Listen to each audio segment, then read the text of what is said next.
طبعا المرأة النوبية ليها دور مهم جدا في الفرح، غير بقى موضوع الأكل والشرب، لا، الجمال. وده كان أهم جزء في الست النوبية، لأن الست النوبية بتختلف عن أي ست تانية. احنا لينا زي ما هم سيدات بيعملوا حمام ساونا وبيعملوا حاجة، احنا الموضوع مختلف جدا.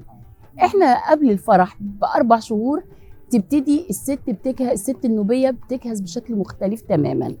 وحاجة اسمها عندنا اللي هي الدخانية دي المرأة النوبية بتبتديها قبلها ب4 5 شهور.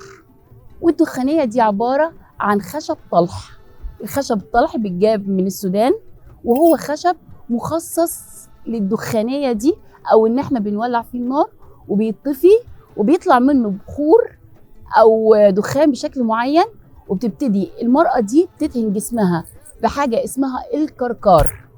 تدهن جسمها الكركار ده، وتبتدي تتلف، يعملوا لها حفرة، تتحفر حفرة في الأرض، لأن برضو بنحافظ على درجة حرارة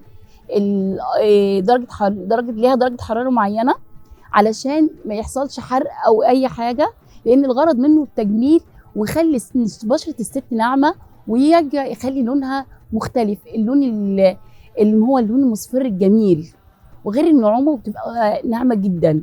فهو ليه بيعملوا له حفرة في الأرض، ويبقى له ناس مخصصة جدا بتتحفر له حفرة في الأرض، ويبتدي يتحط له ورق اللي هو خشب الطلح، ويتولع عليه ويتغطى بحاجات معينة، بخشب معين أو بطوب حراري، وتتغطى. وتبتدي دي الحفرة دي موجودة خلال ال4 شهور.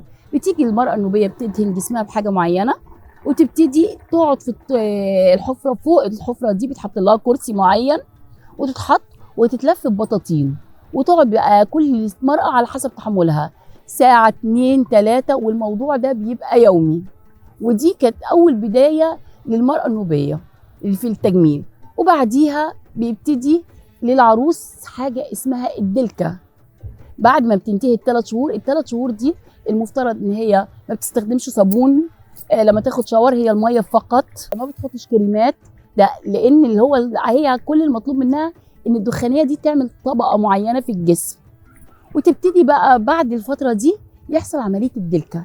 الدلكة دي عندنا منها انواع، وبرضو دي معجون من البخور، بيبقى عبارة عن ترمس ورز وقمح وكركم وحاجات معينة، ومعاها عطور عطرية، وبتبقى مطحونين مع بعض جدا، معمولة زي كور معجونة. الكور دي مجرد ما انا ببتدي زي عملية التقشير للجسم، بس بقى كلها عبارة عن زيوت وروايح نوبية وروايح سودانية. بتبتدي عملية الفرك، وبتاخد عملية الفرك ده كذا يوم. تبتدي هنا المرأة كده النوبية تبتدي ايه، يبقى بتفرك جسمها لغاية ما بتنزل كل الألوان دي، وبتبتدي يديها اللون الأصلي بتاعها مع لون مصفر جميل جدا. لو بيضة طبعا بيبقى لونها حلو خمري، ولو سمرة خالص بيبتدي لونها يفتح، وبيبقى زي جلد الأطفال بالظبط. وليها روايح بقى بتبقى مستمرة مع المرأة النوبية، لأن النوبة أهم حاجة عندهم قصة الروايح. كانت دي بتبقى بالنسبة، وبيبقى لها ناس مخصصة للعروس، ما بتبقاش أي واحدة. اللي هي بنعمل الدخانية عند واحدة مخصصة، اللي بتعمل الدلكة دي مخصصة. وبعد كده بيبتدوا بإيه بقى، اللي هي رسم الحنة.